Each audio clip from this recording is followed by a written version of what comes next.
All right. Welcome, everybody, to another Friday Night Star Wars. My name is Will. I will be your storyteller this evening. And last we left off, we had a very interesting situation as the group was assaulted by a security droid deep in the bowels of Bespin. And as a last ditch effort and a very bad and unfortunate role on his part, we lost ED57's body as it was ravaged by the virus inside whatever the security droid had within it. And we still have no idea where Gar'Def Zar is. And as the crew returned to the ship and tried to fix the situation with Edie, an idea was had to kind of go and have Marcoon, their Moncal Smith friend, come up and help with the repairs and the alterations needed to kind of help bring Edie's body back online. After a heartfelt discussion between Marcoon and Flid about children and the possibility of fatherhood, 3 assailants came out of the bazaar's shadowy alleys and stabbed Marcoon, and then one of them turned their attention on Flid. And this is where we're going to come into our group tonight. We don't have Brandon because he's on a fancy date with his girlfriend. Watching Hey, Will, I have a theater. question. Sure. Would his body fit in one of those droids, the one that has like the little legs, like the box one that has like the little legs? The I Gonk forgot what. droids? Yes, the Gonk droid. There we go. Yeah, it would be a tight fit, but it could. I'm just saying. I'm just throwing that out Yeah, there. Note it the down for the the rest of the crew. the Gonk Okay, yeah okay. the Gonk droids also have no vocal cords, so Perfect. that. Oh, we're doing this. We're doing this. But I wanna let Ike simmer a little bit in the stew that he's been kind of cooking in, and to take care of the droid in the room, as Xylas and Silas, attorneys at law, are kind of hovering over this crystalline body in a dish. Katie, you feel it start to pull, and you feel these ripples of the force as it starts to kind of manipulate itself, and you see him, or it, sorry, start to float and hover, and there's a sense of sadness in it as it kind of starts to float out of the ship. And if you follow him, or it floats over to the Aether Sprite, and it lowers itself into the pilot's seat, and it just kind of rests there. And as it comes to a stop and it kind of lolls to one side, you can feel that his manipulation and his pulling at the force ceases. That was the ED's crystals. Yeah, Edie has floated over and set himself in the Aether Sprite to contemplate what has become of him. Okay. Can I send like kindness and strength Sure, using the force? sure. Let's have you make the first roll of the night then. And let's have you use your sense skill. Let's see what you come up with. Sense. This would be a terrible time to roll a 1 on the wall die. No, good. You rolled 11, which is good. And sure enough, you feel yourself and you feel the ripples coming off of you as you employ the force to kind of give him the sense of calmness and strength. And there's a small glow that comes from the crystal, kind of like what you imagine acceptance would look like for him, for it. But he still kind of just sits there. Well, Doctor, what do you think? This is out of my realm of expertise. Is there any? I mean, will he be safe here? Like, is this a safe place? Is anyone going to come and steal the Aether Sprite? Only a Jedi would have access to using an Aether Sprite. So Okay. it's not unheard of, but they would require a high level of scumbagginess. Refresh my memory. Did we take the body? We took the droid. I carried his body, right? Yeah. Okay. It is in the ship. It seems that he wants to stay here. That they want to stay here. It's the sense that I'm getting. So should we just wait for Flid to come back with the items that are needed? Maybe we should go meet Flid. I mean, I think they'll be as safe here as they can be. I look at the doctor and I say, can he hear me? To be honest, I'm not really sure, but maybe. I put my head right up to the crystal and I go, don't move. And then I pat it. I cannot wait for him to see this whole situation play out. But yeah, you don't get a response from the crystal. It kind of just sits there. Can I close like the top to the Aether Sprite? Oh yeah, So he's sure. not just sitting there out in the open? Yeah. You close the cockpit, and sure enough, from the ground level, unless you kind of climb up onto the Aether Sprite, you can't really see it. Okay. Because I feel like an open Aether Sprite is just asking for a thief to come. Sure. You know what I mean? That's the way I look at Yeah. it. If it's closed, they'll think it's, even though it didn't stop murder, but It did not stop murder from happening. But theft, it should stop theft entirely. It should stop. Yeah. No. I put the alarm on. Beep, beep. Boop boop. And then I just say, I don't know about you, Doctor, but I'm in need of a drink. We can have a drink. So I start walking so we can go back to the gunslinger. Okay. Ike, would you have used your comms at any point excuse me, to call for help, or would you have tried to diffuse the situation by yourself? I am gonna get on the comms. Okay. I was gonna say, what kind of question is that? Yeah, bro. Like, diffuse the situation by myself. Like, gee, it's kind of too late for that when they stabbed him. I mean, If it would have been better if they approached us and threatened us, then I would have tried to diffuse it. But no, that would have been great. Okay. Maybe I can figure this out. Stab. No, I can't. No, I can't. Yeah, exactly. Yeah. It's like I can negotiate myself out of this. Nope, never mind. They stabbed. Too late. We have crossed the Rubicon. Yeah. They've gone too far. Yeah. So you see it as one of them kind of pulls the knife. The one that stabbed him pulls the knife and kind of turns it on you. The other two bend down over Marcoon, and you hear them just really quietly just kind of start to like manhandle him and look at like they're looking for something. And you overhear one of them say, "Where is it, Dolvin? We know you have it."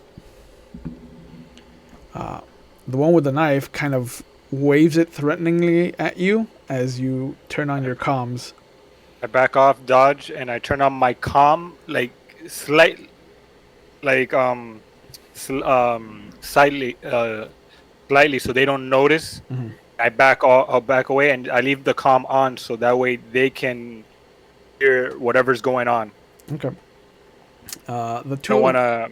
Yeah, the two of you hear suddenly the comms come to life, and you hear somebody distantly say, back up, bug eyes." No problem, no problem. Hey, just leave them alone. Don't want no problems, please. Yeah, Please, no problems. The guy with the knife turns around, kicks Marcoon. Put the knife down. You hear me say, "Where are you?" I look around. Let me see. And I start making my way to the elevator faster now. Okay. And I like wave at the doctor. Yeah, I'm I have, good. it has streetwise. Yeah. No, you can see the streets. And I tell you, be subtle.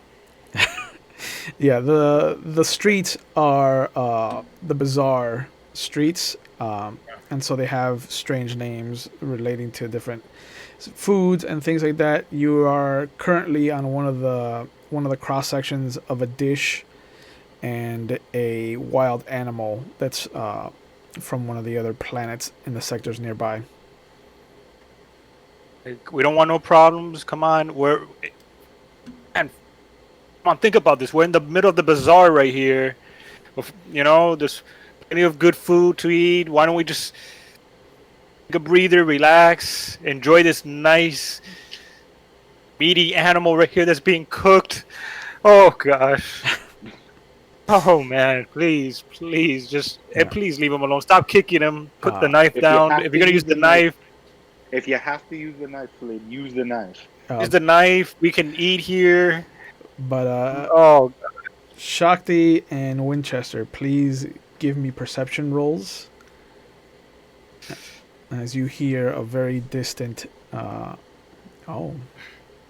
Jeez. That's what we're doing. You guys don't have to do this. You don't have to do this. Just leave him alone. Look at me and Shakti. Okay. Yeah, you hear there's a distant voice that comes in over the comms, and you hear, "We know you have it, Dolvin. Give it to us." Okay. But as your elevator descends towards the bazaar level, you can hear that there's still another voice that comes in and just like, again, just back up, big ears. Hey, we don't need to take it that far. I want to get a good look at each of them, all three of them. Okay. And see how each one of them looks and everything. That's what I was about to radio you. Because they keep making fun of my ears and my eyes, man. Hold on, how do these people look like? Yeah, the three of them are humans, and they look worse for wear. But you notice that the one that's kind of waving the knife at you has an open vest, no shirt, and there's a brand on his right-hand side upper breast that looks like the symbol that I had sent to chat. His chest, right? On his right side? Mm-hmm. Okay. But yeah, you notice that he hasn't advanced. He's kept. He's kind of stayed next to the three of them on the floor to kind of be very protective. But so far, he's the only one that looks like he has a weapon. There's no need name calling, you know, just because my ears are bigger than yours, and you know, because you guys are humans after all, you know. It happens. He just spits in your direction. He's like, "Shut up, Succuston." And one of the other ones laughs. He's like, Sullison. He sucks. That's why he's a Succuston. Yeah, exactly. By the way, did you have soup for lunch today? I mean, gosh, the name calling and this rude behavior needs to stop, guys. Okay.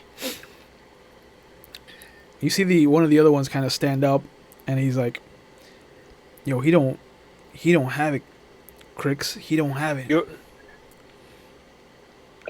Do we hear that? Sure. You rolled high enough. Oops. Okay. And then, Crix. So your name is Crix. I didn't get your name. and then both of your them, name. both of them turn to look at you as like, oh, his little buddy here has to have it then. No. Wait, I look around with little buddy. Wait. No, I don't have anything. Yep. Come on, elevator. You know what? Come on, elevator. At, Come on, elevator. at this point, the one who told him that Marcoon didn't have it lunges at you. So let's have you make a dodge roll. Oh no, I rolled a 1 on my wild die. Oh, he fell on I the got a 6. knife.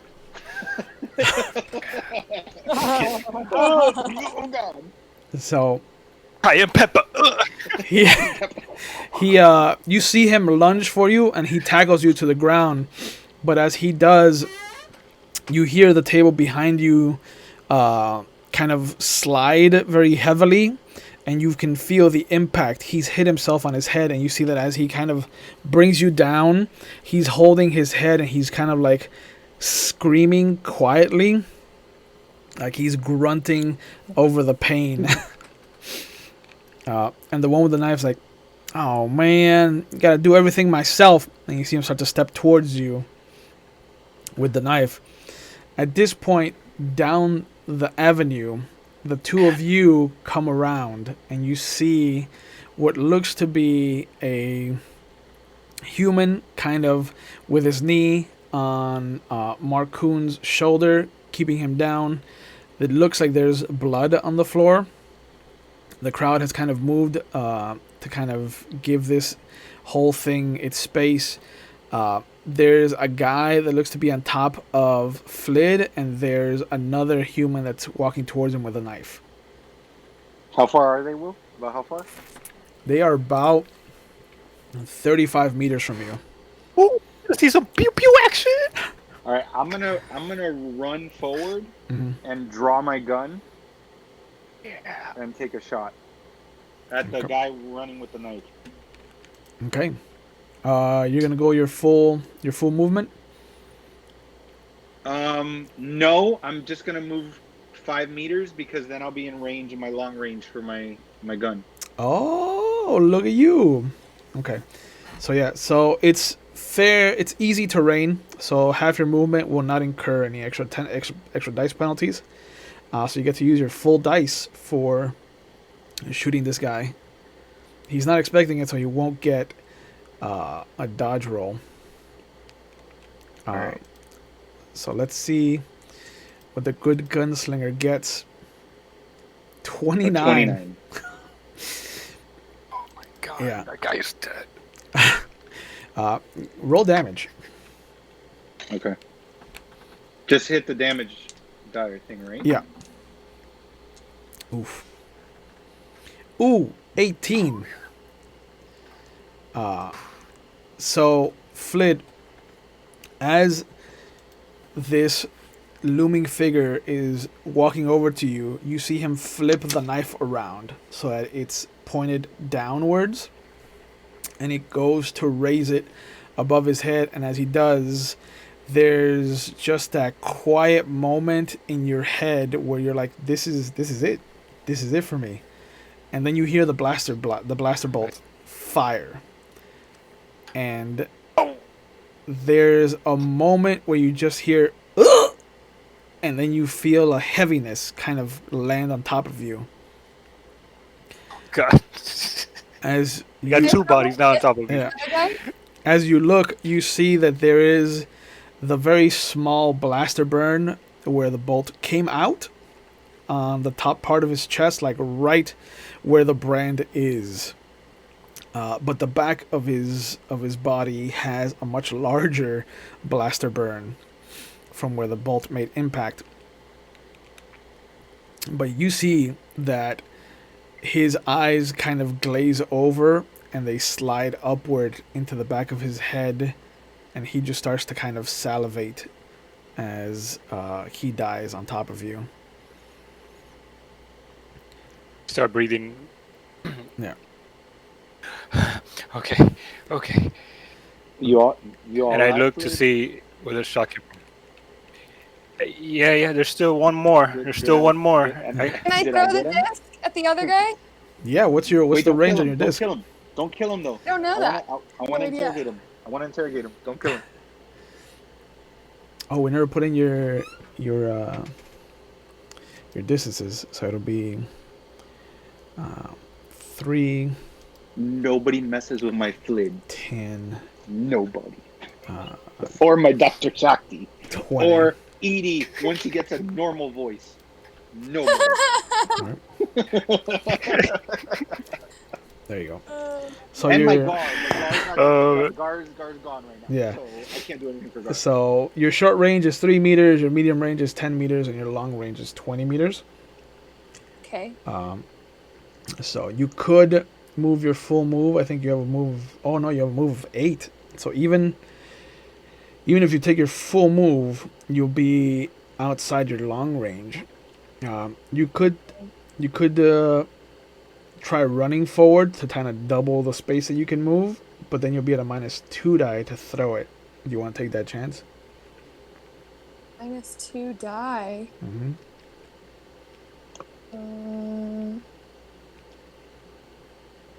Is the other person advancing on Flid? No. One is on top of Marcoon, and the second he heard the blaster fire, his hands went up. Like he does not want to die No, today. then there's not imminent danger. I don't need to do it. I just And I switch my aim over to him Mhm. and let her advance, and I'll just start walking slowly Okay. while I keep aiming at him. The one who's holding his head starts to kind of crawl away. Stab him, Flid. Stab him in the leg. I pull out my knife. Do it! Violence! Oh man! But you see that I pull out my knife and I'm like, if he gets into the crowd, he will disappear. Like he's Well, I using the tell Flid- chaos. I tell Flid as I start seeing him, because I can see all this, right? Because I'm close enough that I can see all this. I'm like, he's going to be getting away, Flid.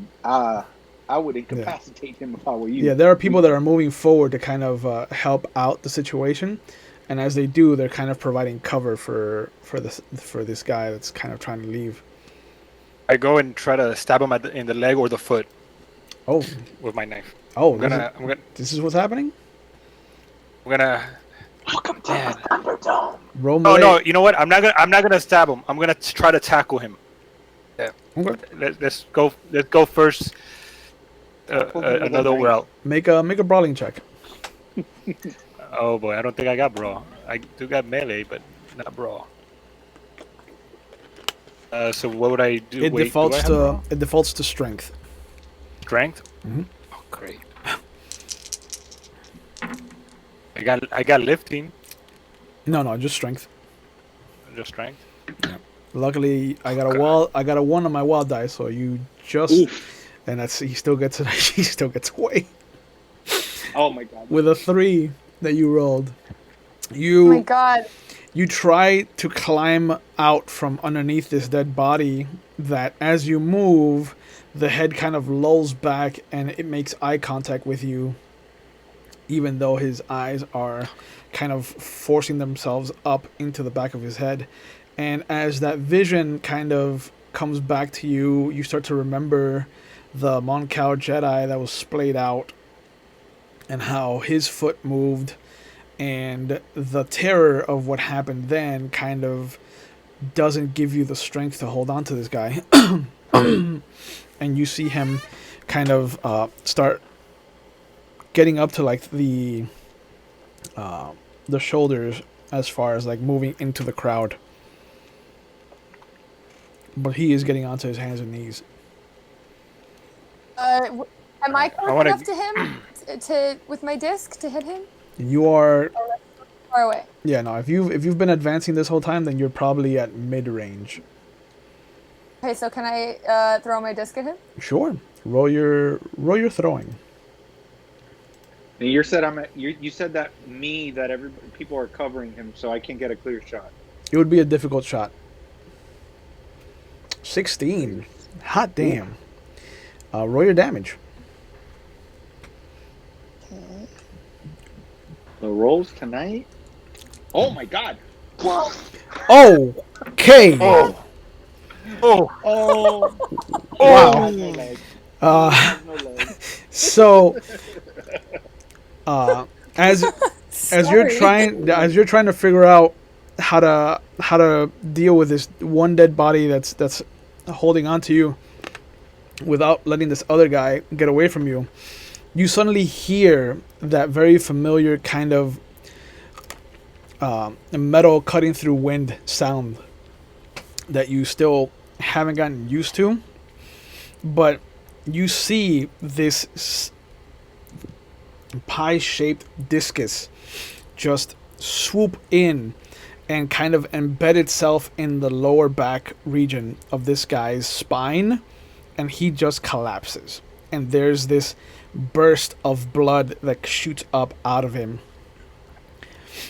But the disc is about halfway embedded into his body. Yeah. Oh.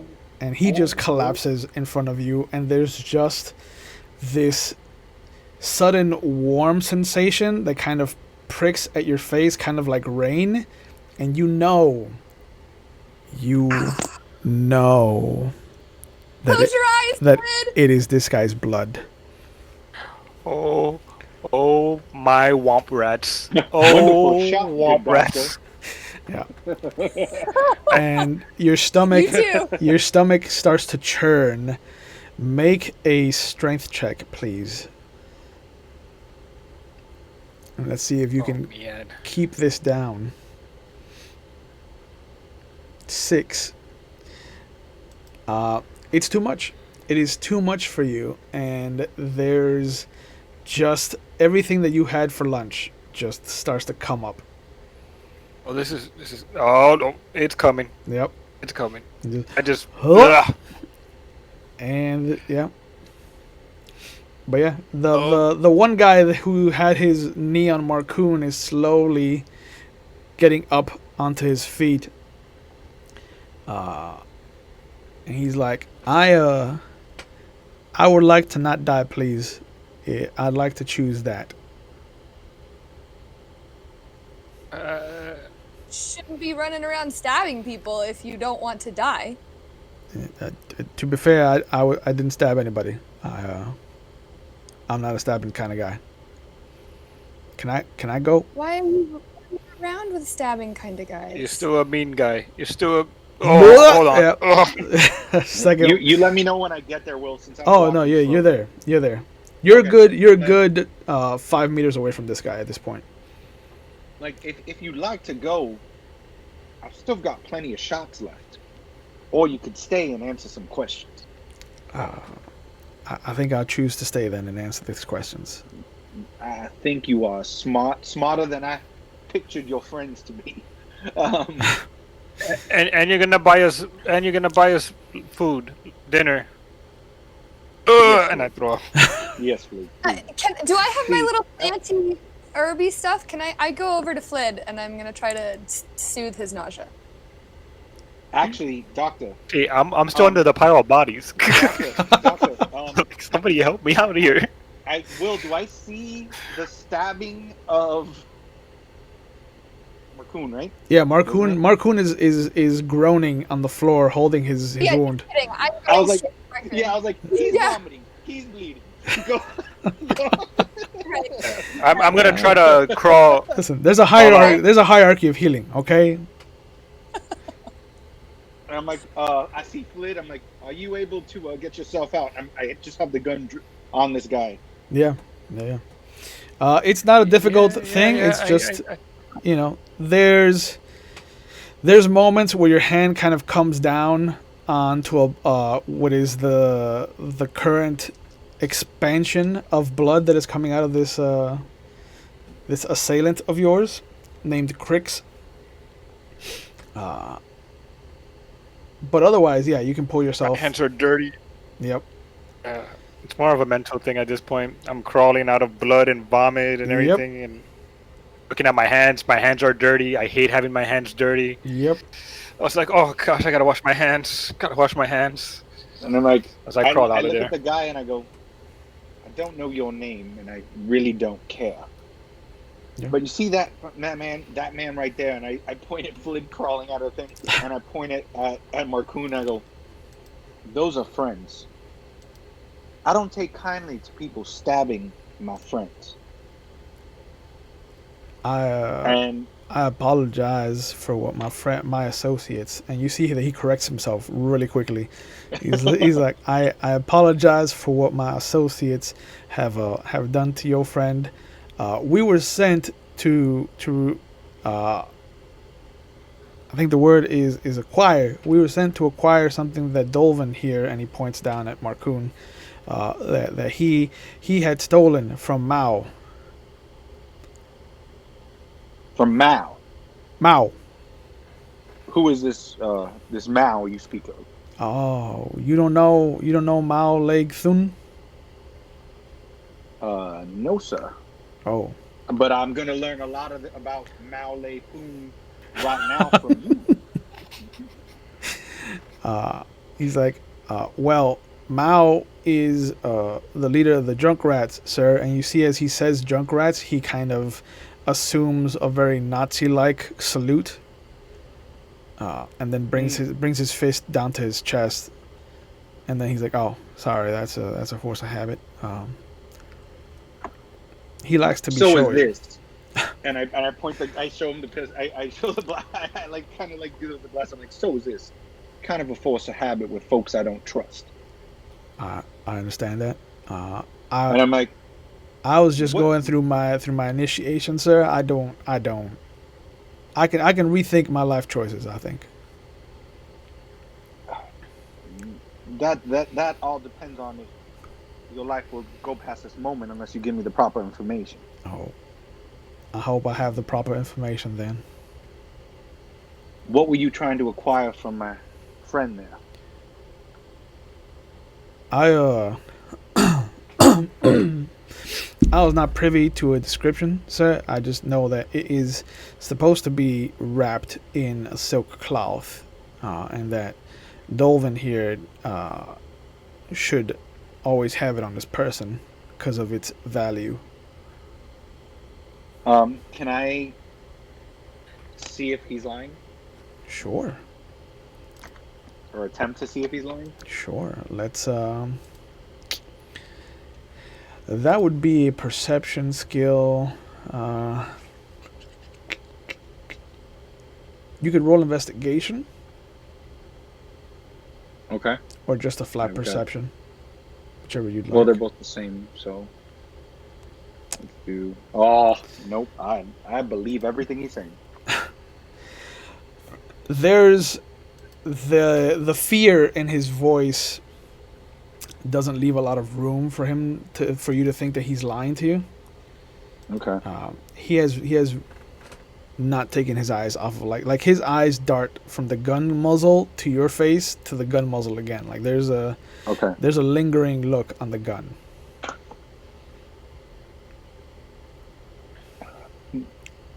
Let me.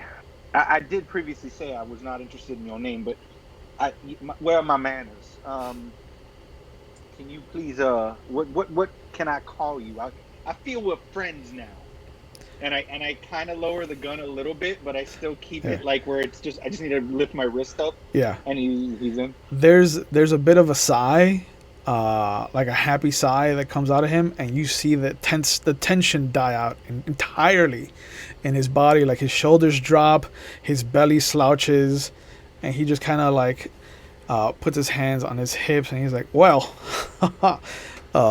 my name is Rarik. I'm a native here of Bespin. It is a pleasure to meet you, sir. I'm glad that we can be on friendly terms now, moving forward." Rarick, I tend to believe your statement that you had no ill intention towards my friend here. I will tell you this though. Mao has made enemies from this interaction. So you may want to reconsider your association with these junkrats. He's kind of a big deal down here, sir. I don't know if I mean, he kind of looks over And you notice now that he's a little bit more comfortable, like he does turn his attention to the dead bodies. He's just like, I mean, I see what you are capable of, but he's got like 30 guys that are just really like raring to go and kind of like, at his beck and call. I lean back a little bit. I'm like, I think my friends can handle the remaining 10 after I'm done.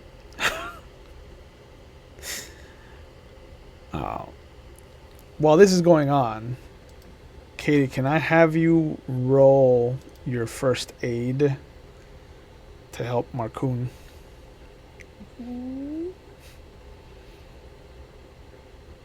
Ike, are you just gonna stand in the pool of blood and vomit, or are you gonna move away from the grisly scene? I'm gonna walk away from that scene and try and start wiping my hands on my apron Okay. and start cleaning my hands. You know, like from the blood and all that Okay. vomit and everything. So in the background, as you're questioning Rarik, and you see Dr. Shakti kind of taking care of Marcoon with the little bit that they brought with them. You see Flid just kind of like not pacing, but kind of bobbing back and forth as he's wiping his hands. You're guessing that this is the most carnage that Flid has ever seen in his life.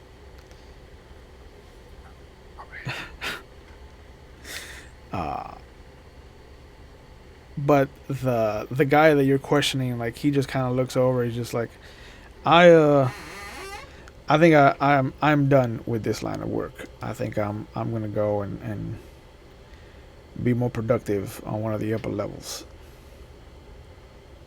I see a lot in you. I think you can change your ways. I appreciate that. Nobody's ever said anything kind towards me, so I appreciate that, sir. And I appreciate you not shooting me in my face. I put the gun in the holster. I holster my gun. Okay. And I look at him and I just go,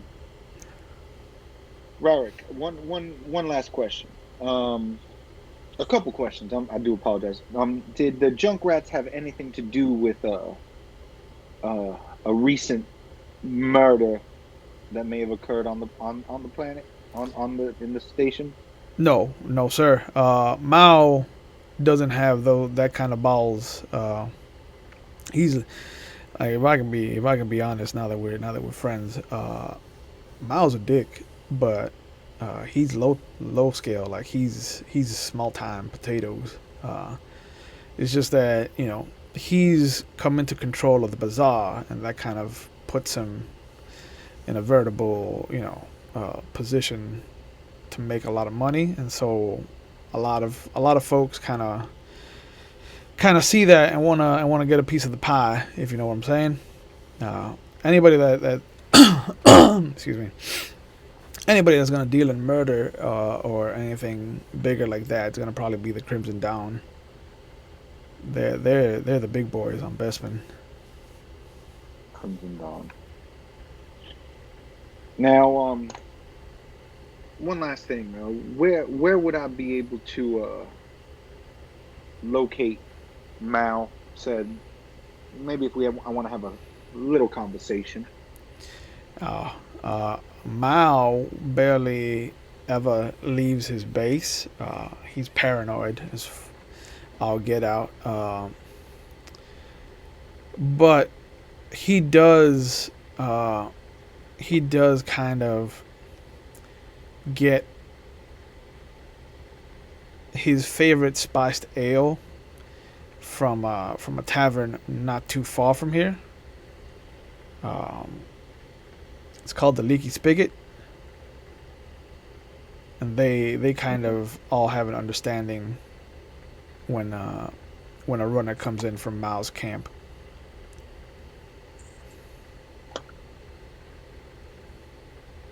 Well, Rarik, I do appreciate the information you provided. I look at the doctor and I look at Flid. Anything else you'd like to ask from our friend here?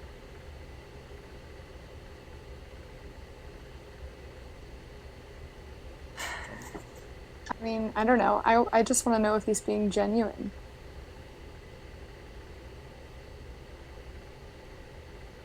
I'm not really listening to that conversation, so I don't think Okay. I can check. Okay.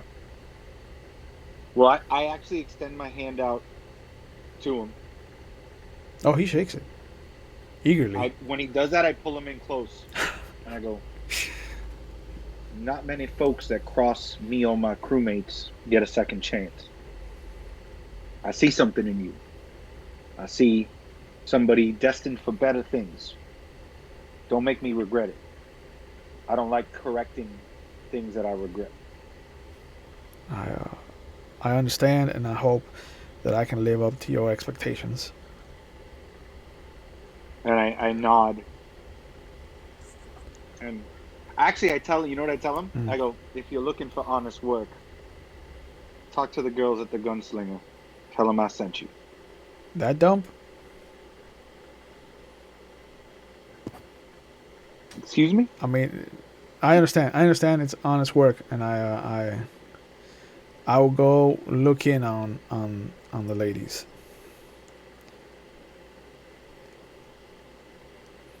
I smirk, and I'm just like, it's less of a dump than you think. Great theming at that restaurant. Or at that bar, sorry. I guess. And I look him dead in the eyes. It looks a bit tacky to me, but yeah, it's not. It's neither here nor there for me. Yeah. Well, I tell him, take a good look next time you go in there. You may reconsider that thought. Okay. And I look down at the blaster and I just kind of walk. I step back. Okay. And I keep looking at him. I'm like, you may go. I appreciate that, and I wish all of you the happiest of days moving forward. And he kind of brings his hand up to his forehead like a goodbye gesture, and he just saunters away, kind of whistling. It's a nervous whistle, but he has kind of come to the appreciation that he has dodged death today. You're muted. Yeah. Now I shoot him in the back. No, I'm just kidding. Nah, shoot him. Now I should. Sucker. Katie, you're with the limited stuff that you've brought with you. You are able to stave off the bleeding. Luckily, Marcoon was not stabbed with a vibroblade, so there's not a lot of internal damage. It's just there isn't enough in your current satchel or little kind of messenger bag of items to really help him. He's gonna need medical attention, but you are confident that with what you've done, you can safely move him and get him to a place of healing. Okay. Well, I mean, yeah, we need to get him to the nearest hospital, but he's stable. He should make it there. That's good work, Doctor. That's good work. Flid looks a little worse for wear. I walk up to him and I pat him on the back. I'm like, look at you. You made it through your first fight. My hands are dirty, Silas. Blood will do that. Vomit too. Just blood, vomit. You know how long it's gonna take to wash these hands before I can cook and prep another meal? Sorry to say, but that's going to be the first of many times you're going to have to wash your hands of blood and possibly vomit, considering how you dealt with that.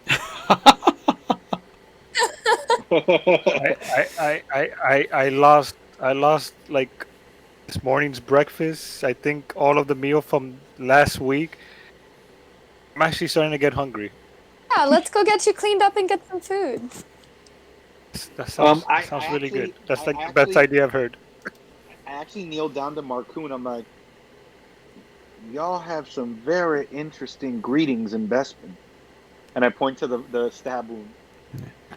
He grunts as he's helped up by Dr. Shakti, and he's like, yeah, I I had a past before I got here.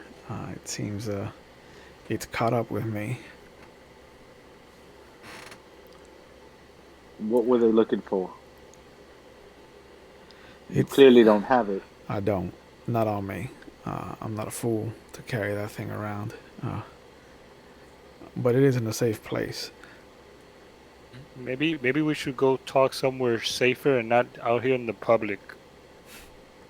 Yeah, and Let's get you. he looks down at his wound. He's like, "Yeah, I'd like to. I'd hope that we could do that at a hospital because this hurts." Oh, I know. So does that, and I point down to the disc that's in the back of that other person. Yeah. Actually, I search. Actually, wait. Before we go, Yeah, I search the bodies of these two guys. yeah. You see the same brand is on the right hand side, upper breast, Okay. and one of them has a credit stick for 200 credits. They had a credit stick for 200. There's a regular knife.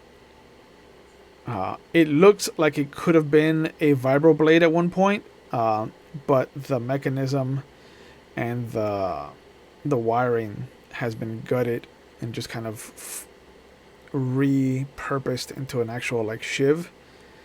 Okay. And there's a short range comm in the guy that was called Crix. Yep, I'm taking that. It's got maybe 50-meter distance.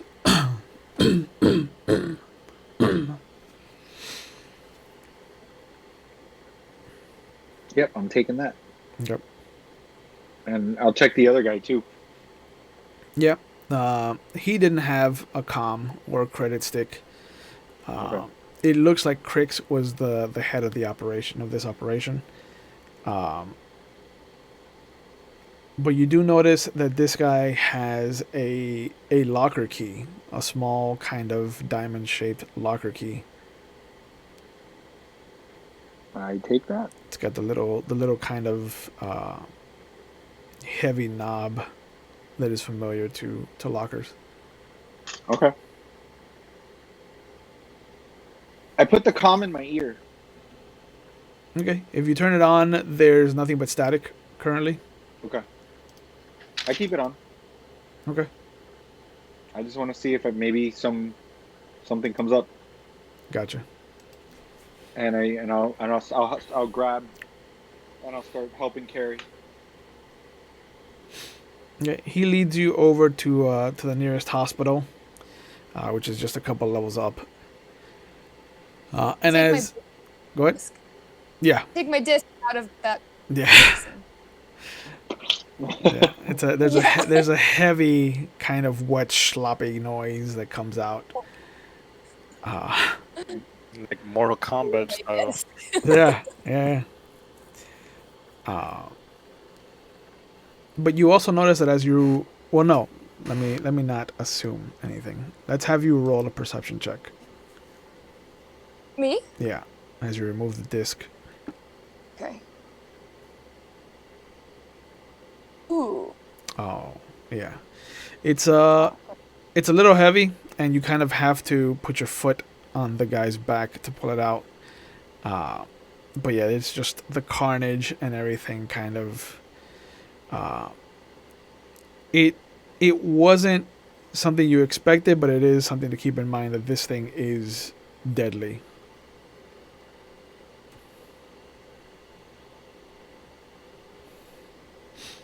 But yeah, you help Marcoon to the hospital, and they admit him to a room to be looked at, and they tell you to wait in the waiting area.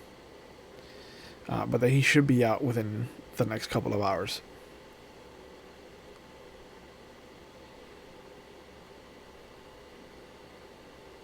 I'm gonna wait. Okay. I When it was I tell him, you go get cleaned up, Flid. yeah, that's what I was gonna do. And get cleaned I up. sit down and I'm gonna stand guard because I want to talk to him once he's stable. Sure. What do you want to do, Katie? Got a couple hours to kill. Am I of any use here if I stay here, Silas? Really? I don't think there's much to be done. I'm gonna stand watch just in case they send more people to come after him. Okay. Yeah, I mean, I'll probably go with Flid. I'll go get cleaned up too. I mean, I used my clothing, I assume, to wash to To wipe clean down? off the disc. So yeah, so I I'm mean, pretty. they were dead, so they messy. they weren't gonna be mad if you used their clothing. But sure. True. Wipe your face off. You're dead. But yeah, the two of you go get cleaned up, and as you finish using the unisex bathroom, the kind of like shared bathroom, the two of you kind of have this moment where you see each other staring into your own reflections in the mirror. And it almost looks like Flid is slightly shaking. Teardrop. A teardrop comes down my eye. I start realizing, see everything, blood, vomit, all the violence and death that I've seen these past couple days. I just start thinking about my family and like thinking, man, am I ever gonna see them or not? Mm. I just teardrop. Yep. I don't know what to say, but I put my hand on your shoulder.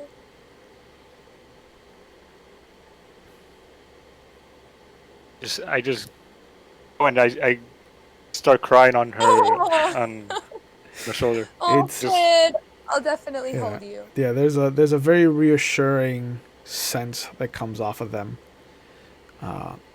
Between the conversation you had with Marcoon and this whole situation flashing before your eyes, there's that lingering feeling of mortality that has been kept at bay until recently.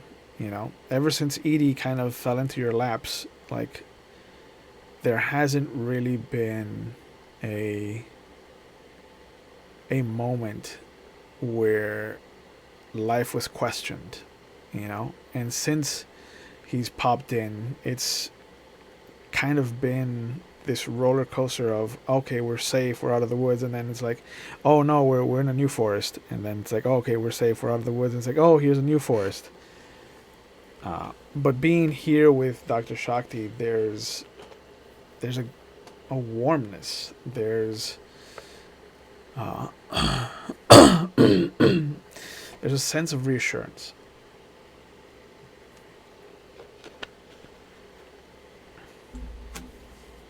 And I stumble with my words pretty much, and I'm like, thank, and stutter and everything. I'm like, thank you, doctor.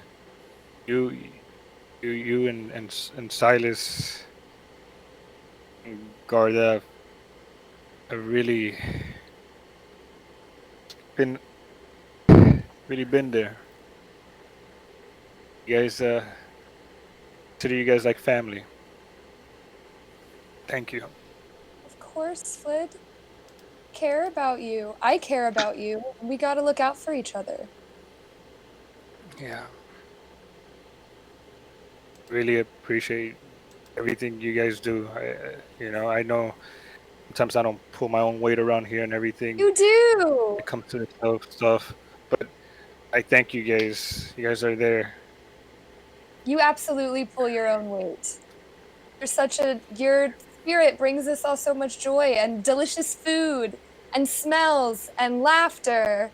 You're wonderful, Flid. We love having you around, and you are an extremely important member of this group. don't know what I would have done if it wasn't for you guys. You and Silas showing up there. Marcoon could have died right there. I could have died. Oh man, I don't even want to think about that. That's why we work best as a team. Yeah. Right. You're right.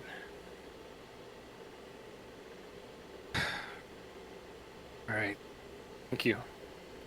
Thank you. Thank you. Of course. I hug. Hug. Yep. Okay.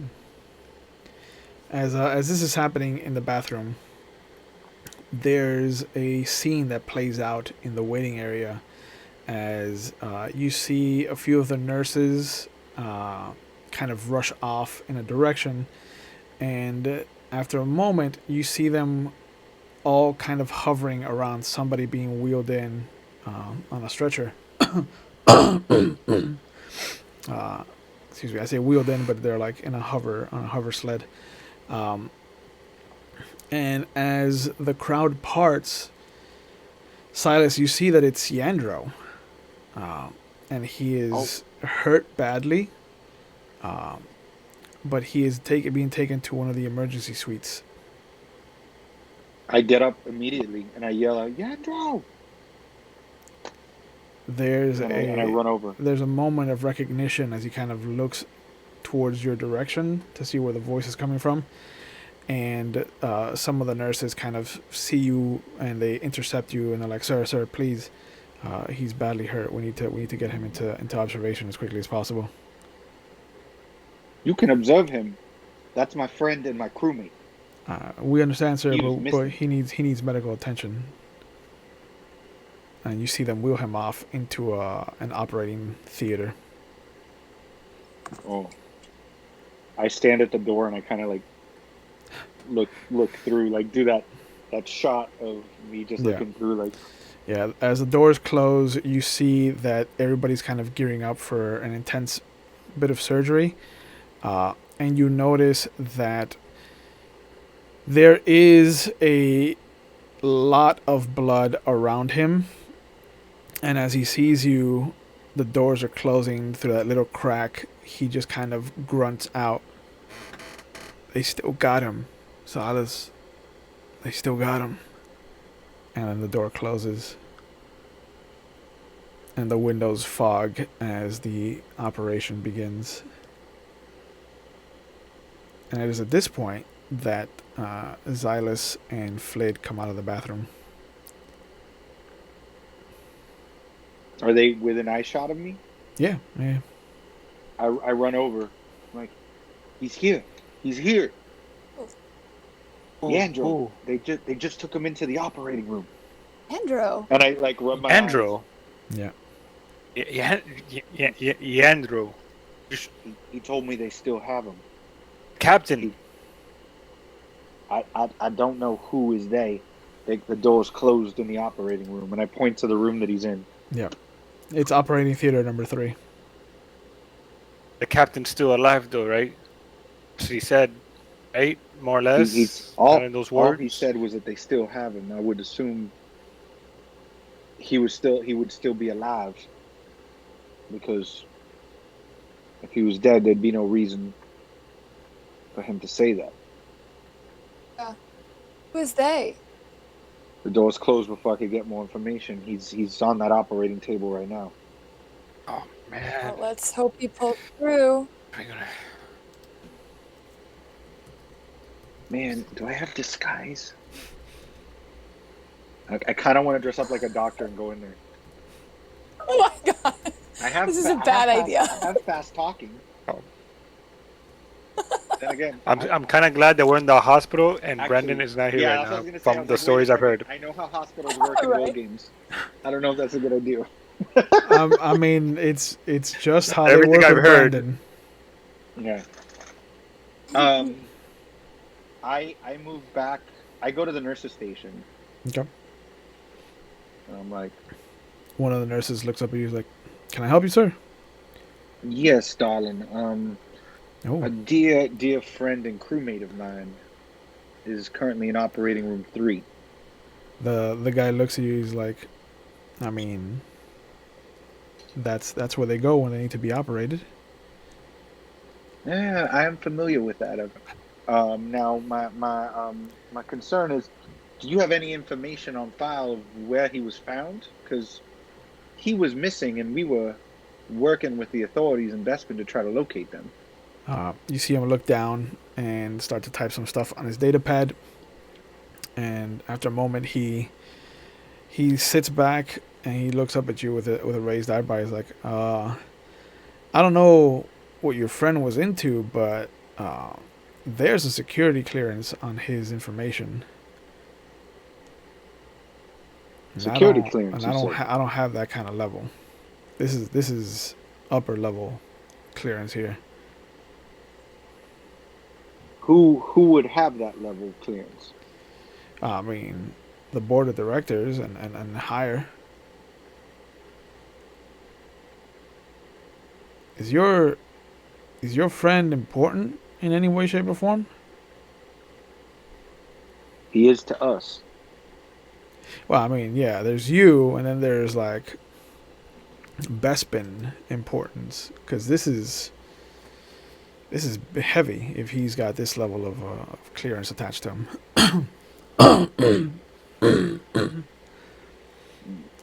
There's some history, but my main concern is him pulling through from that surgery. Well, what I can tell you is that there was an altercation of some sort that they haven't put that behind its wall, its clearance wall. But yeah, it says that he was caught up in some kind of fight. Anything else beyond that, you're gonna need to go talk to one of the board of directors or even the attorney general. The surgeon general. Of Bespin. Oh yeah, of the hospitals. Of the hospital.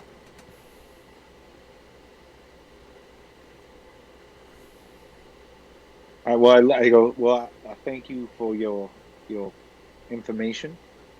Please, if we will be right in the waiting area. If you can please advise us of any updates.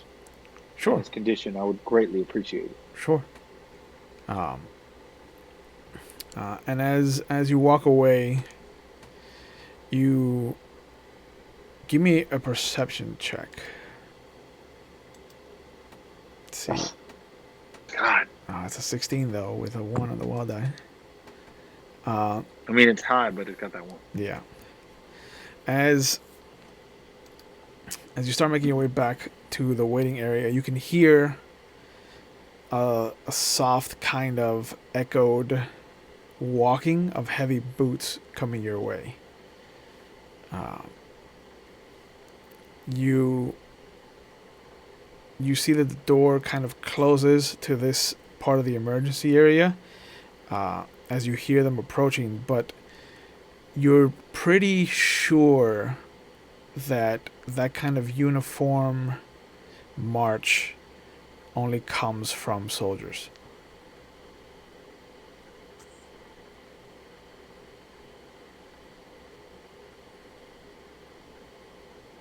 Be on your toes. And I kind of nod over to that way, and I move back, and I go sit down back, and I kind of put my head down back where I was watching guard for Marcoon. Okay. But I can still see the operating room from there, right? With the doors closed, no. But I can see the entrance to the operating room, or no? No, you can see the entrance to that wing of the emergency services.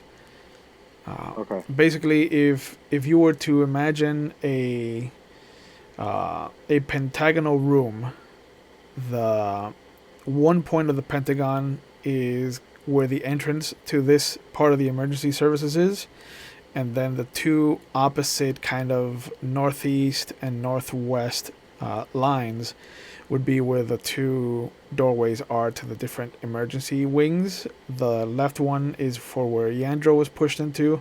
The right one is where Marcoon is currently being looked at.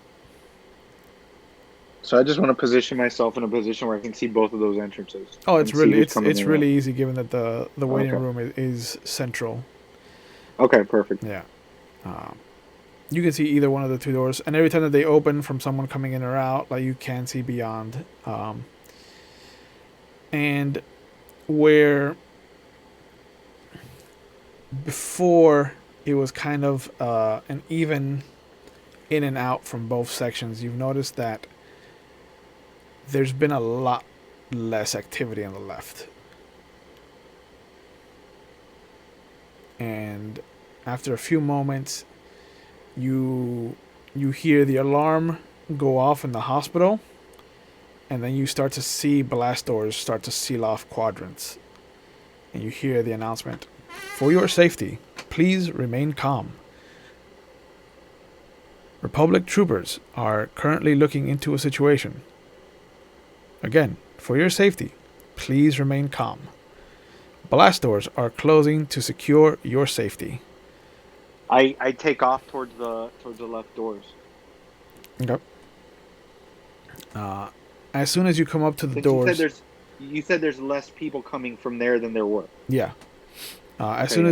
as you go to open the doors, you see that on the other side of your doors, the blast doors have closed.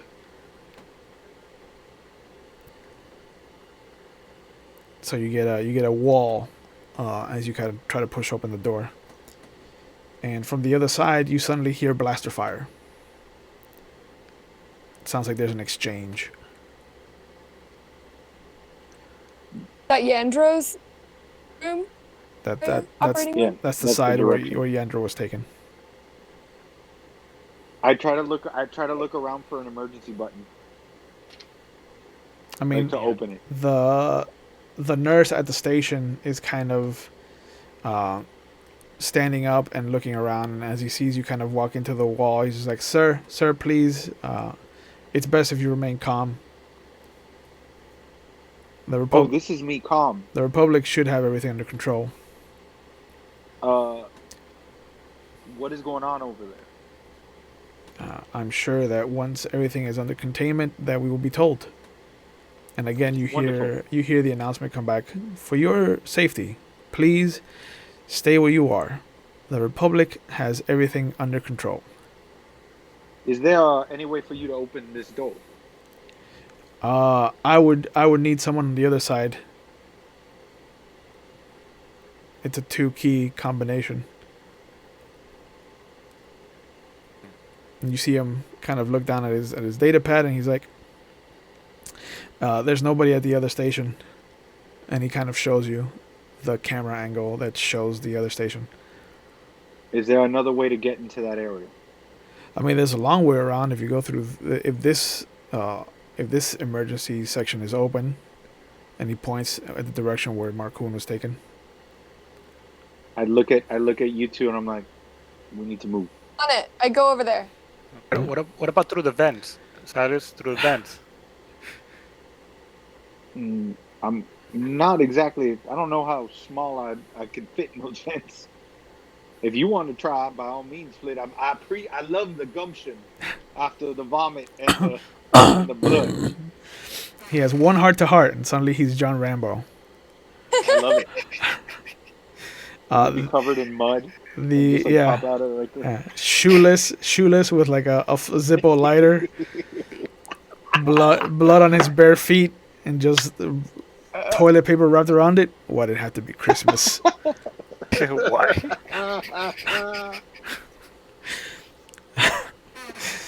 A little heart to heart, and that's it. Yeah. The only one smaller, or rather like with a smaller profile than Flid is probably Dr. Shakti. I mean, I think it's pretty small, but yeah, I guess I could do it. Yeah. But if you go check the doors that lead to Marcoon's side of the emergency chambers, they're not locked down. Cool. And bust through those doors. Okay. Okay. So the three of you moving as a team, or is Flid taking the initiative and going into the vents by himself?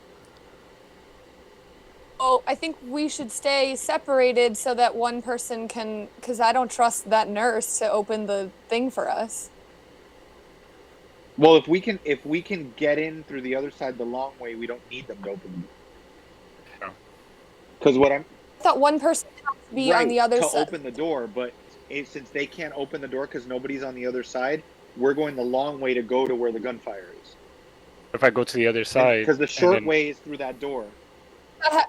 It connects That's like that? That's what the nurse said. Yeah. All the like he looks over at you. Is like, all the wings connect. It's just that there's hubs like this one that kind of give you access to two different wings simultaneously, and then the hubs are all connected.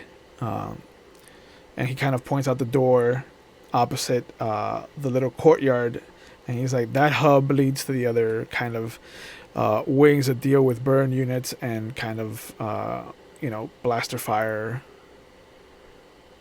different kind of electrical burns and things like that. Like, it specializes.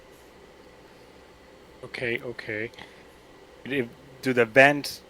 If I get in the vent right now, will it take me to the other side, and I can open the door from the other side with you here on this side? Correct. I mean, yeah, that the vent. I think this vent does go across the doorway. You think or you know? I mean, I think. I've never Alright. had the need to get into the vents. Neither have I, but there's always a first time. And okay. I've taken off at this point. Okay. All right. I started moving. So Dr. Shakti and Flid are gonna be Indiana Jones. I'm gonna go through the vents. Make a dexterity check. Dr. Shakti wants to go through the vent. Yeah, I'm not going through the vents. I would follow Silas? Okay. All right. You got this, Flid. All right. Then Flid is left alone to go through the vents. He puts his knife in his mouth. Yeah. Ties the 10. It is tight, maneuvering yourself through the vents, and even for being a little guy, like these are cramped, and you notice that there's an acrid smell of blaster fire, like somebody has burnt flesh. Boy. But sure enough, with your direction sense, you are able to kind of navigate through the vents and give me another dexterity check. Oh, I gotta come back on the meals. Yeah, 6. There's a moment where everything kind of you can hear people screaming as you get closer, and as you pass the blast doors, and then you just start to freeze with terror. The images of the two people who died in front of you flush back to you. The Mon Cal Jedi flushes back to you, and then there's that whole scene that plays out slowly in your mind of like Marcoon just kind of looking happy, having this heart to heart with you, and then there's that spurt of blood as he gets stabbed, and it plays out in slow motion, and you kind of have this moment where you freeze in the vents. Silas and Xylas, as you guys are running around, you see that you come around, kind of continuing to choose all the left-hand paths that you can to kind of get you around to the other wing. You see that there is another set of double doors that has a Republic guard stationed outside of it. He's got his rifle in his hand. Human. Looks to be kind of typical, just looking around, and as he sees you come around the corner, you see him kind of straighten up.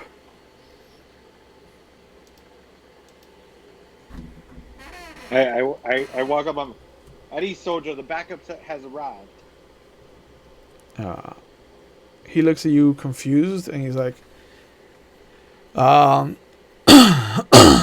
we didn't call for backup.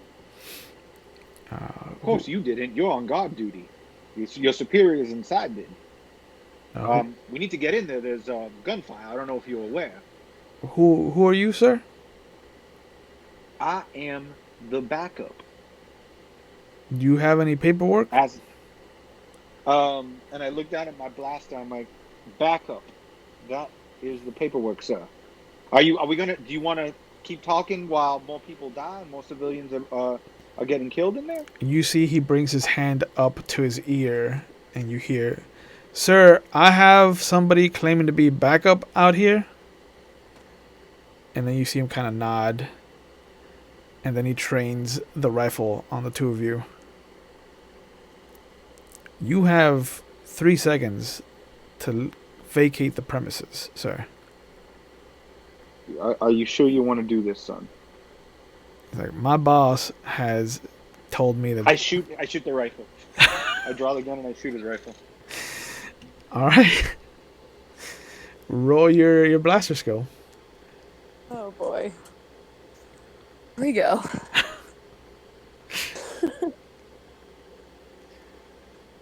Yeah, that is. Wow, things just escalated on that side. Yeah. That's the first heroic roll of the night. No.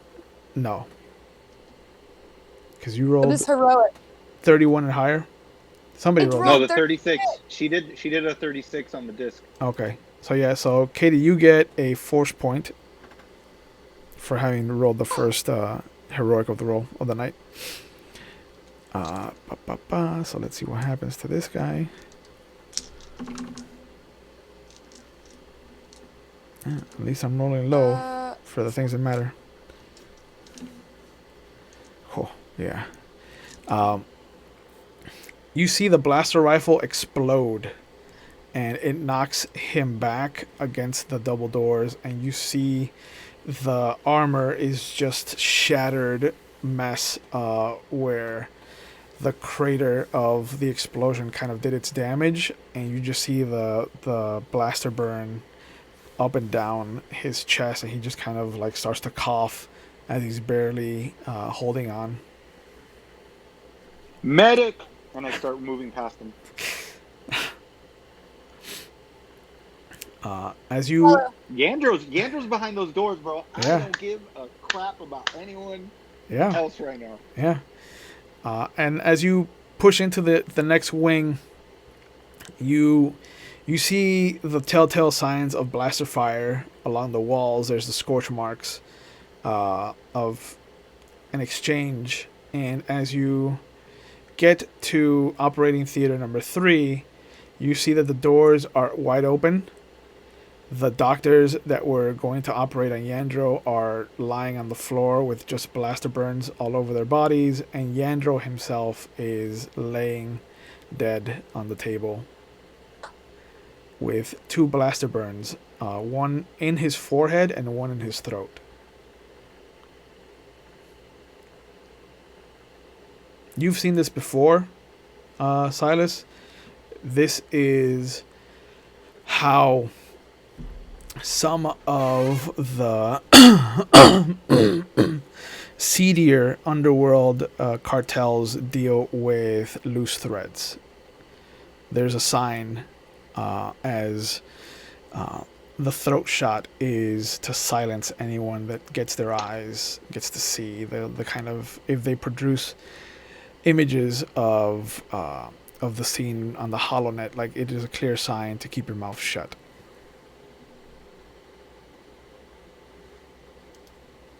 I walk over to the body, and I just put my hand on his chest, and I just say,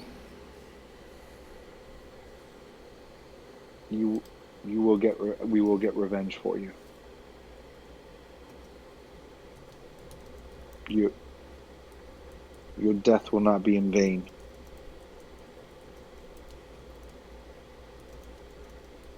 Is there anything that I could do using sense to, like, I don't know who it is that might have attacked him?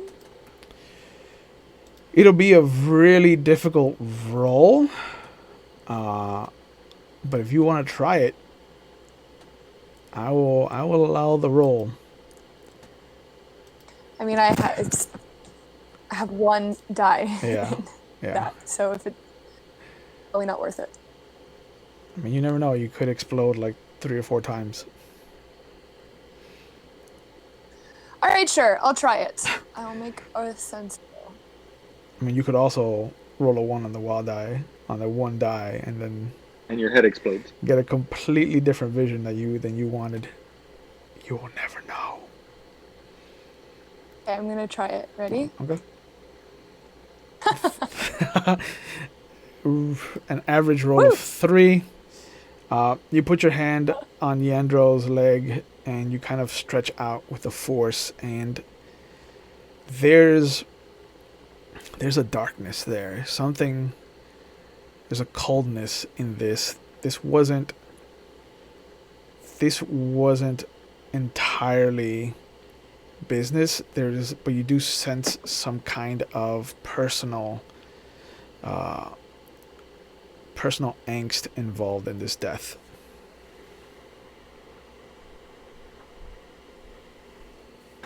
I start moving towards the gunfire. If there's still gunfire.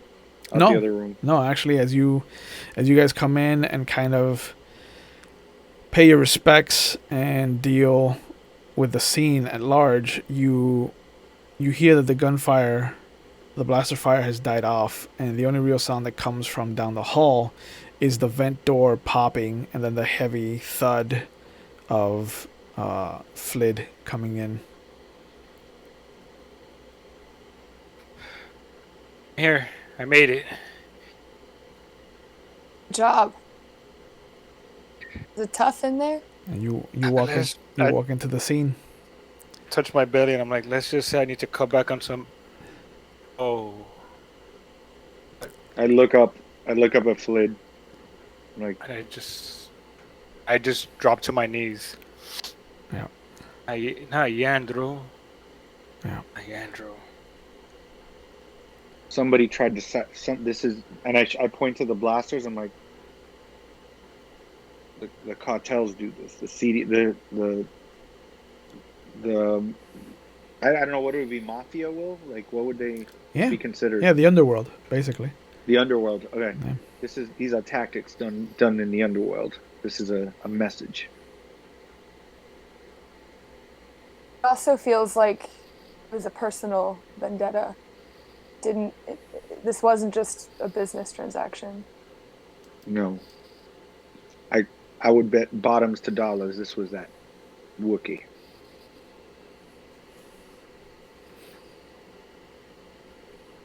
They tried to. She clearly. It was. If I remember, it was a girl, right? Yeah. The Wookiee. I think so. I have to go through my notes. She tried to make him guilty once. This definitely looks like something to tie up loose ends. Yeah. It's real unfortunate that Gar has left because he had dealings with that Wookiee. Oh no. Was it Gar? Somebody had dealings with that Wookiee. I think it was Gar. I dealt with a Wookiee. I remember his story. I remember a female. His intro. He dealt with a Wookiee. I dealt with a Wookiee too, but I don't know if it's the same. I dealt with a Wookiee too, but I think I have to look at my notes for my first session. I think it was a guy. Actually, no, was it? The Wookiee kept eating my gumbo. No, because the Wookiee turned on us in my story. I have to look. It might be her. Yeah. Yo, what if the Wookiee's the same person dealing with all three of us? What a great hook that would have been. What? We should probably get out of here because Flid, I shot the gun of a Republic Guard. You know, that old chestnut. Yeah, You what? You probably shouldn't talk about it too much, right? Yeah, you know what? I just start laughing. At this point. I'm like, you shot the gun of a Republic guard. Like nervous laughter, and I just laughed.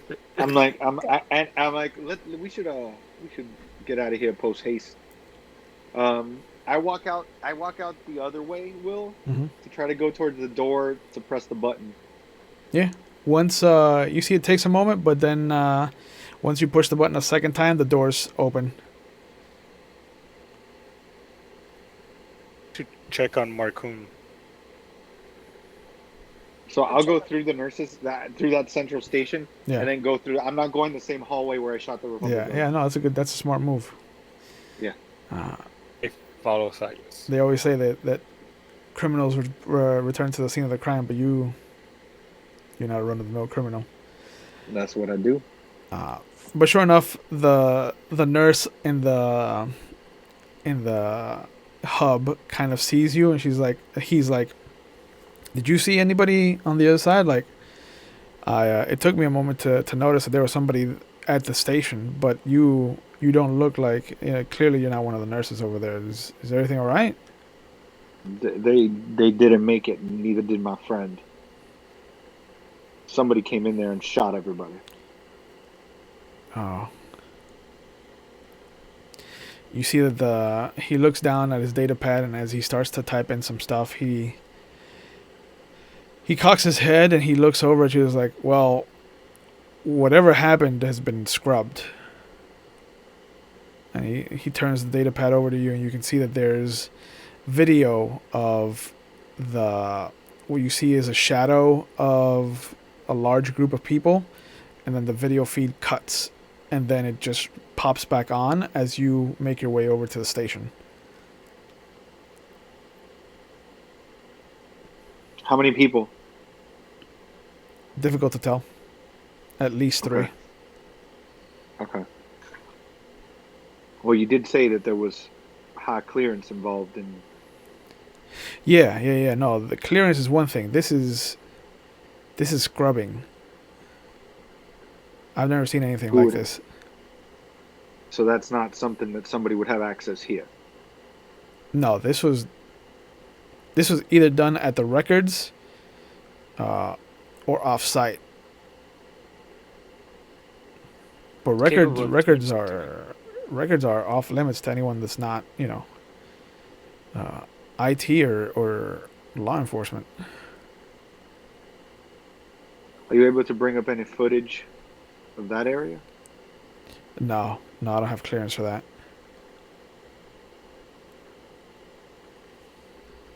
How about the front? The closest I can get to where records are is the cafeteria. If they chose to walk by the cafeteria, we might be able to see whoever did this, but otherwise. Wait. What'd you say? Wait. Do the it. Cafeteria. All right. He types in some commands, and after a moment, he turns the thing around so that all of you can see at the same time.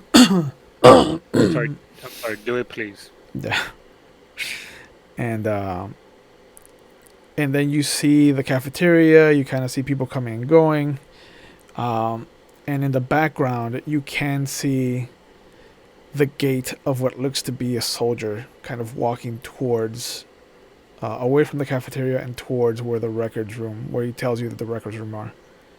And that's the only person that actually walks in that direction.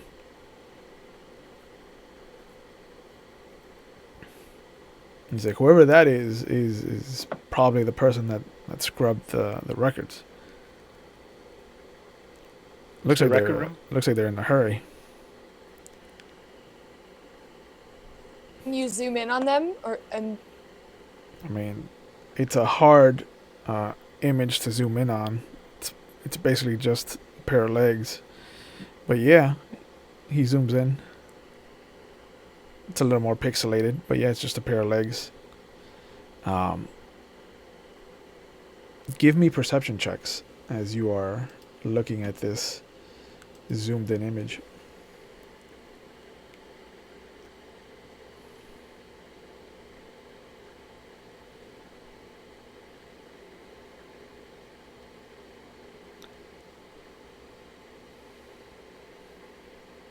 15, 11, and then 9. All right. Rolling terrible. Yeah. Jeff, you notice that as the legs move away from the camera angle, it looks as though there is a holster on the left-hand side. It is barely visible because of the shadow of the jacket, and the way that the walk is kind of in a hurried step. But it does. You are familiar with holsters. Okay. Do I recall meeting anybody with a holster like that? On the left-hand side, there's a bunch of people that would have had it on left-hand sides. Okay. Okay. None that you've met recently. Okay. You find it very hard to kind of think back to Sergeant Jinx's squadron, but you don't remember any of them having a left-hand side holster. Okay. He's got a holster on the left.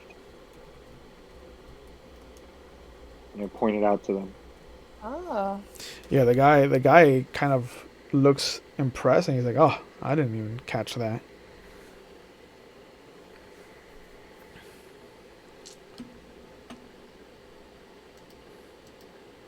This is bigger than any of us could have anticipated. What's going on here?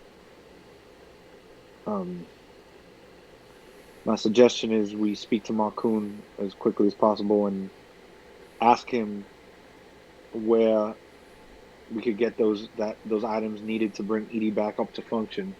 I think we're going to need all hands on deck, and with Gar MIA, the more bodies, the better. Yep, I agree. Want me to go check the record room, Silas? See if I can find anything in there? Do you really feel safe going alone?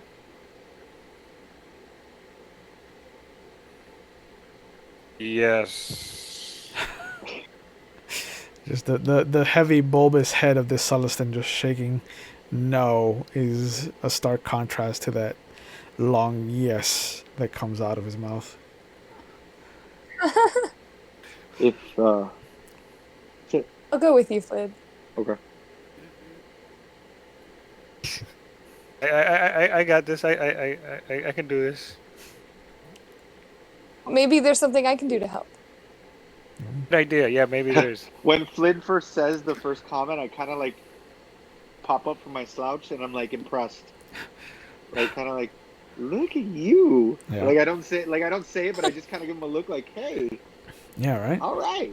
All right. Putting your big boy pants on. Yeah. all it took was a little blood and some vomit. That's it. That's all it takes. Lubrication. That's Yeah, lubrication. That's all you needed. That's all But sure enough, Silas goes over and sits back down, a little antsier than he was before.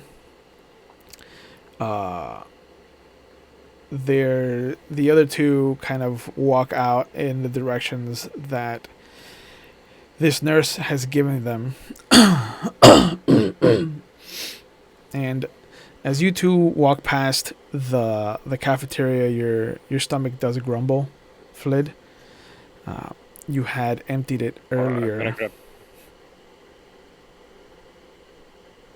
I'm gonna grab some snacks and food and put it in my pockets that I have in my pants and all that in my sack. You want anything, Doctor? Okay. As I take a bite out of something. Yeah. In choices like this always. In total, it'll be, you can either have a bunch of little light kind of handfuls, little bags of handfuls of stuff for 15 credits, or you can have kind of more nutritious but kind of bigger snacks for 35 credits. But you can get 2 of the bigger ones, or you can get 6 of the little ones. how many of the big ones? 2. 2 for 35 or 6 for 15. What fits better in my pockets? Because I got like cargo pants on, so I got, Either like, those either or. cargo It's pockets. just that the 6 snacks are more sugar based, so they're more like instant energy. But you'll crash at some point. The other ones are more like, sandwiches. Yeah. Oh no, I'm famished right now. Let's go with the sandwiches. Okay. Yeah. So So- how many credits is that? 35. 35. Yeah, they are hearty. Like the second you open one up and you get the fragrance of it, it is an interesting mix of vegetables and dairy products that are kind of unique to Bespin. And as you bite into it, there's just this very kind of weird sensation because the combination of the vegetables and the cheese make it taste like you're eating something that has meat in it. But there's no Oh boy. meat in the sandwich at all. And this would do. I mean, I didn't cook it, so Yeah. if I would have cooked it, would have been better. But yeah, Yeah. 35 credits, not worth 35 credits. But by the Damn, time, yeah, hospital no, food. hospital food. By the time you make it to the records room, you have eaten your first sandwich. And as you come up to the records room, you see that there is a data pad for security at the door that looks to have been blown apart. And the door itself is ajar. It's like someone beat us here. Hmm. You might want to take out your nice fancy disc, Doctor. And I step behind Doctor. I'll watch your back. Right. And I start looking around. Does it feel like, is someone still there? Does it No, seem there. like it was? As you approach the door, you can just hear the beeps and the boops and the kind of humming of computers from the other side of the door. I don't think they're here anymore, Flid. All right. Look around. So as you open the door and We go. that's what I'm saying. Look around. Do means- it. Okay.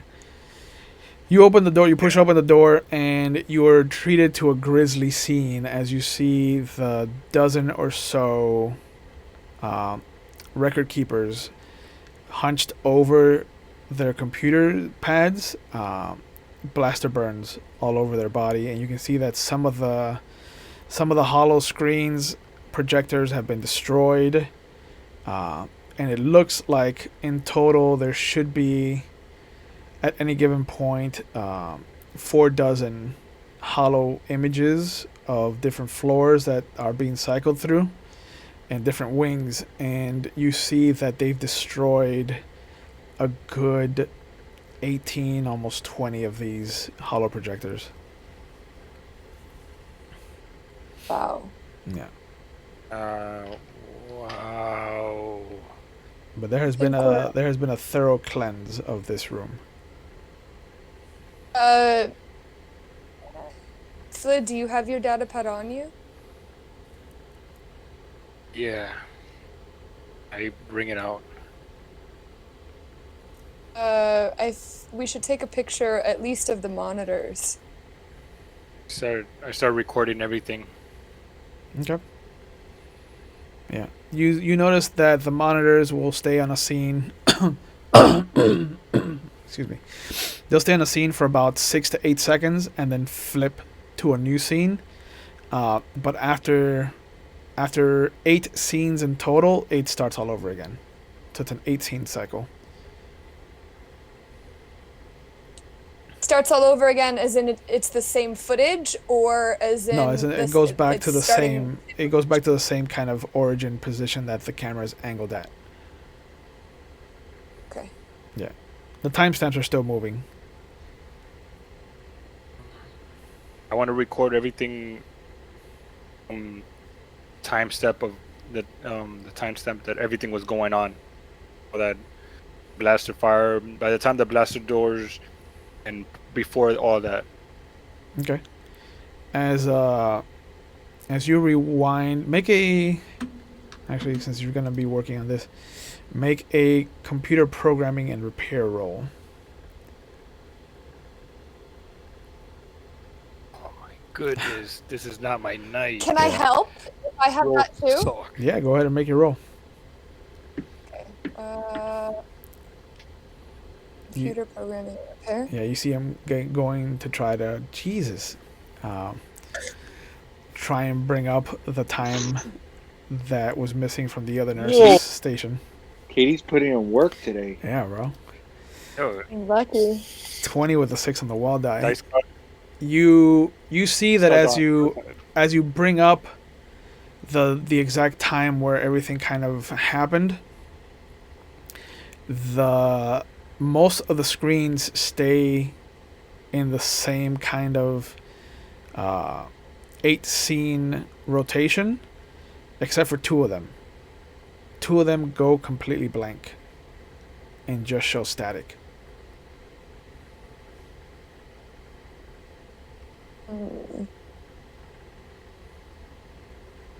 Someone is really organized. Yeah, really cleaned up really well to make sure nothing gets noticed. Or they're able to use something to manipulate, like, technology. Whoever did this, they're like on Gar'Def level, or a droid. Maybe there was a droid with them. Possible. I really don't like droids. Or someone using the Force. I look around the room to see if I can spot anything out of the ordinary in this record room as far as the monitors, the data pads, and try my best to look at the bodies as well.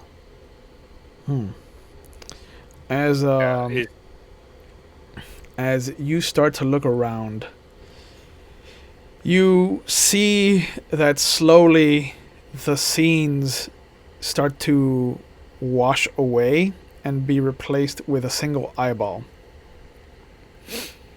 And soon all of the hollow projections in the records room are showing the same eyeball, kind of looking into a central point.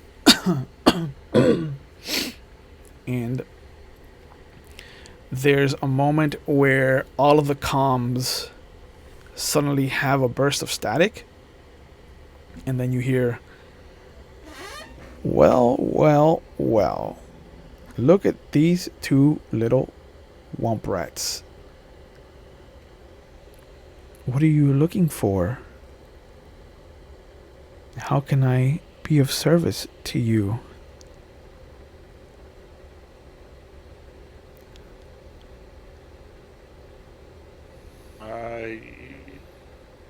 You could start by making introductions and introducing yourself.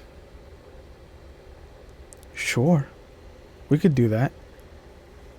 Or, as I see you are trying to search a record that I've scrubbed, I think I like this version better, and you see the door close on its own. Ah! And what if I throw a disc at it? Can I stop it from closing? Let's see if you can. It's going to be a really tough roll. But roll your thrown weapons. Gosh, can I get 2 of them in a row? Great. A trap. Oh, so close. Did you do it? Did you do it? If No, I add, 10. can I add a character point after? You can. Ab- Yeah. You can use up to 2 character points on any single roll. Okay, and how do I do that? If you... Do character points roll? Yeah. Yeah, so if you go up to the top of your character sheet, you should see character points Okay, roll. bring to a- You can do it one at a time, or you can roll both of them together. Okay. Did both together. Sure. And you Also just got rid. you character- exploded. So yeah, so mark down the character points that you've used, like subtract them from I your just total. Yeah, so there's a moment where the fear of excuse me, being trapped in this room just overpowers you, and you throw this cestus at the door almost instinctively as the force kind of surges through you. And as it bounces off of one of the hollow projectors and goes flying into the closing door, it catches. And there's a moment where you hear, "Oh, now that is interesting."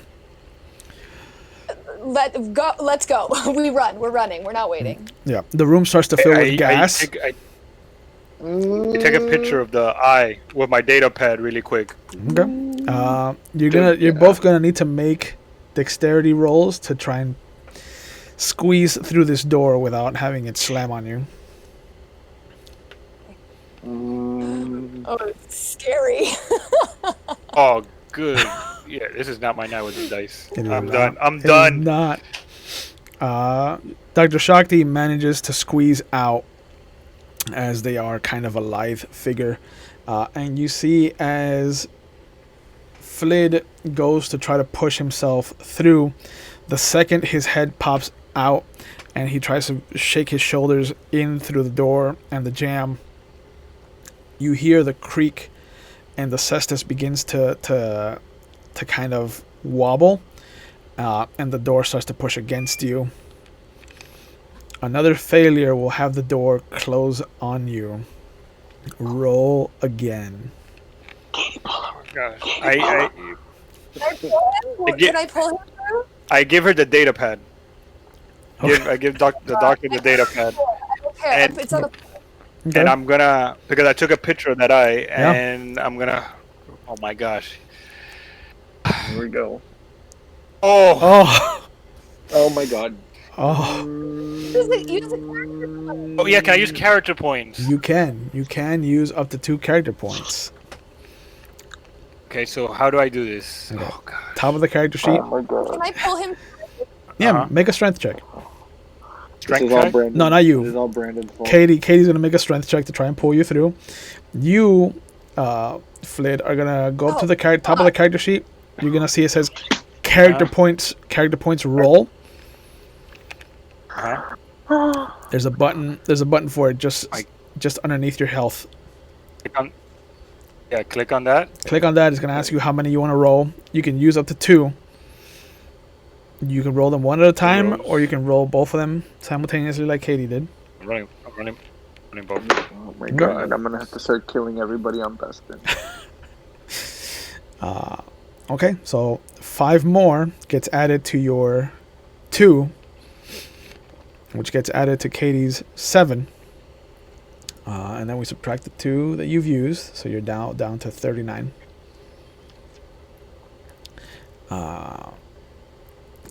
And I'm down to 61.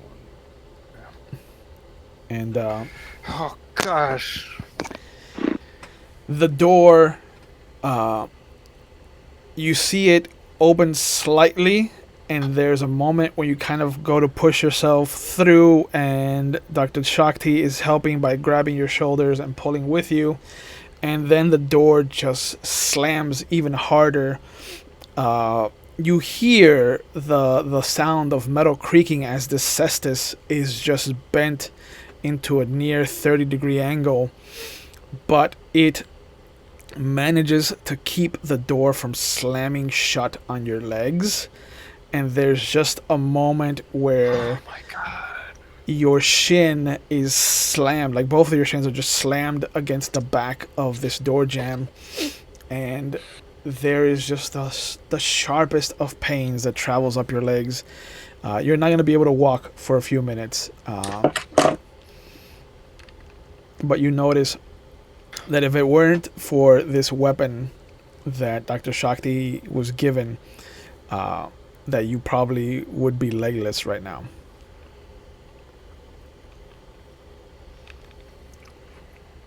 I'm in pain right now.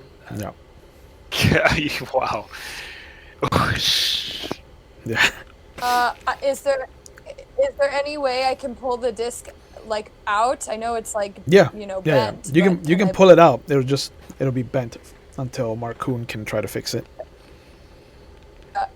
So I do that, and then do I have anything on me, like a numbing sort of salve or plant material that I could put onto? Even the odds in your Flid's? favor. Even. It is a 6. So you do have a couple of plants that when what's it called, mortared into a paste, can be a numbing agent. You don't have a mortar and pestle on you, but you can chew it up and do that, as long as he doesn't mind. Okay, I'll do that. As long as he doesn't mind your saliva all over Flid. his. I'm gonna do something that will help ease the pain a tiny bit. It's a little gross, but it's Just right? get rid of the pain. Just get rid I'm of the chewing. pain. Okay. I put that I'm wounded. No, on my no, character sheet? no damage was done to you. Okay. No real damage. Okay. So I'm healthy. Yeah, and I'm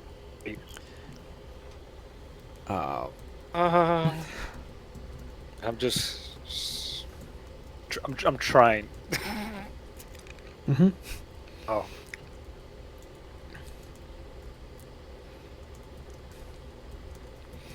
And as this is happening, on the back in the waiting room, the nurse comes out. One of the nurses comes out of Marcoon's room,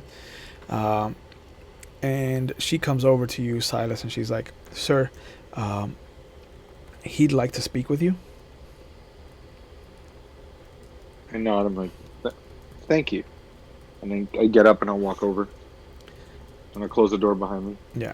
You see that everybody has left, and one of the last ones to leave is one of the doctors that was operating. He's like, "It's a very simple procedure what we did. Luckily, whatever, and he kind of holds up his hands, and he's like, I don't need to know the details, but whatever has happened to him was lucky enough not to puncture any of his vital wounds. So it's a clean kind of cauterization and a bit of some, localized flesh spray to kind of reduce the scar. But he should be up and about in about an hour. I wouldn't recommend moving him before that." Much appreciated, Doctor. And as he goes to step out, he stops and he looks at you. He's like, "Do I know you?" Do I recognize this doctor? No. I'm like, He's an older don't believe human that. male, kind of side part, like a left part in his hair, has just this shotgun burst of gray at the temples. The beginning of a beard, it looks like. But otherwise, he's just a regular human male. And he looks at you, he's like, "Man, for the life of me, I think I've seen you somewhere." And he's like, "This is going to eat me up until I figure it out." But like I said, don't move him for at least an hour. Otherwise, I'll get the paperwork started for his release, and he should be good to go.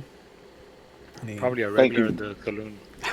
Thank you again, Doctor. That was the intonation, Ike. So you get an extra character point for realizing that.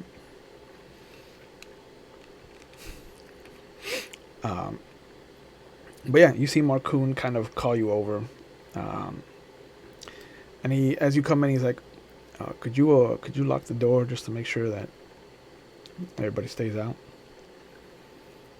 Yeah, I'll walk over and I'll lock the door. He looks over at you and he's like, I feel like I've gotten you into a heap of trouble at my expense, and I apologize. Uh, my name wasn't always Marcoon. That's kind of a name I gave myself once I left my previous life behind. My real name is Dolvin. Uh, I came up in an organization that is closely tied to the Crimson Dawn. Back in my day, I came up with Mao Leg Thun. We kind of looked out for each other, you know. He was a Rhodian in the middle of a human kind of controlled organization, for lack of a better word, and you know, we were two aliens that kind of wanted to have a better life, wanted to make a better life for ourselves, and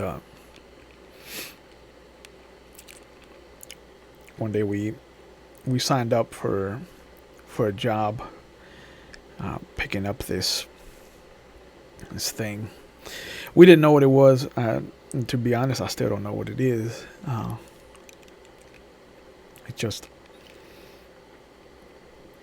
It sits there, you know, but it feels alive sometimes, and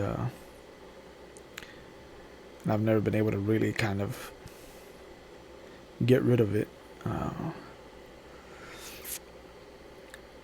But we took this thing from our boss, and when we were supposed to check in and we faked our deaths, you know, Mao went off and did one thing with his part of the money, and I came back and I killed the guy we sold this thing to. I am proud of that, but I had to get this thing back and make sure that it doesn't fall into the wrong hands.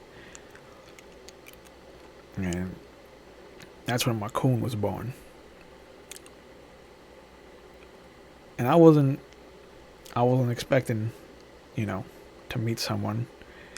And I wasn't expecting to sit there and think about fatherhood and what it might mean, and coming to terms with me actually meeting somebody that I could have that discussion with. But here we are. I don't know what to do anymore, sir. And I hate to put this on you, but I need to get rid of that thing, I think, if I'm to let Marcoon be who he needs to be.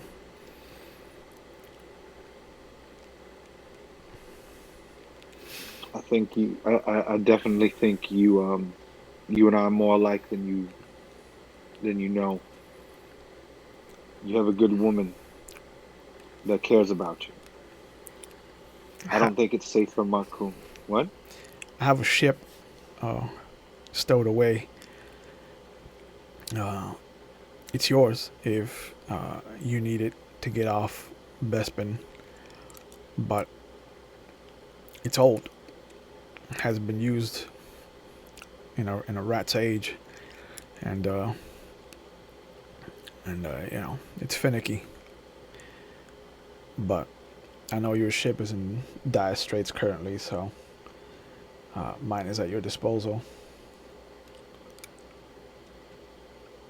What about you? I need to go set things straight with Mal.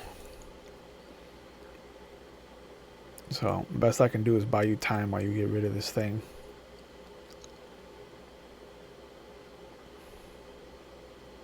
We need to find our captain. Also, Ain't none of you got any sense with the ship's controls? It's not about the controls. Dolven, Marcoon, whatever you prefer me to call you. Um, we're not just a crew. We're essentially a family. I lost, just in that other hallway over there, a dear friend. He was killed. It was a hit. Hmm. I recognize a hit when I see one. He looks at you like, I don't. was it 2 blaster bolts, one in the forehead, one in the throat? I nod. Huh. That's the Dawn. The Dawn. Yeah, the Crimson Dawn.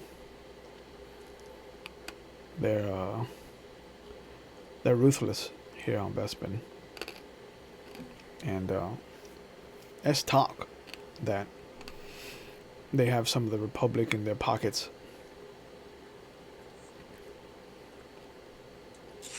I do not find that to be untrue. I don't know what your friend did to earn the ire of the Dawn. But if they killed him, then your captain is not long for this world.